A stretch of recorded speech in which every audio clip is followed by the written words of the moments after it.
Thailand Pai. When I was dating with my GF we went there. Pai is a sort of a out in the nowhere and popular with hippie hipster tourist spot. They also shot some famous Asian movies in this village, so although it's out in the nowhere it was still quite popular. First thing we noticed was how many stray dogs there were. It was not normal, about 20 dogs wherever you go, and they just walk into restaurants to beg for food etc. They were all super friendly and chill. When we went there was this huge reggae event. We went there and it lasted till 2 a.m. or so. You had to catch the shuttle bus to get back into the village since it was far out in the fields. When we were back in the village we couldn't find where we parked our scooter.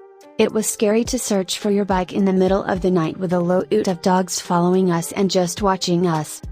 When we finally found the bike and drove back to our resort, something strange happened. We saw a lady in the middle of the road at 3 or 4 a.m. at this point, dressed in a long black dress and long black hair in the middle of the road we had to pass to get to the resort. She was flailing her arms around but didn't move her feet or move at all, and there were 30 or so dogs in a circle around her barking like crazy, but none of them went close to the lady. I thought I saw things, but my GF saw it too, and I told her to keep driving and don't stop.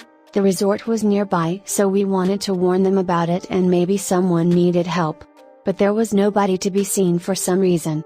The barking also stopped and we decided to get to our room and sleep. Well, nope. Over the night we heard someone knocking on our door and window every now and then. Heard the dogs on the distant again, out of the gate, and it continued. The next day we decided to get the fuck out of this town, but every single bus was full due to this reggae event. I decided to pay a driver who approached us for a private drive for 4 times the price, but we just said yes, get us out of here.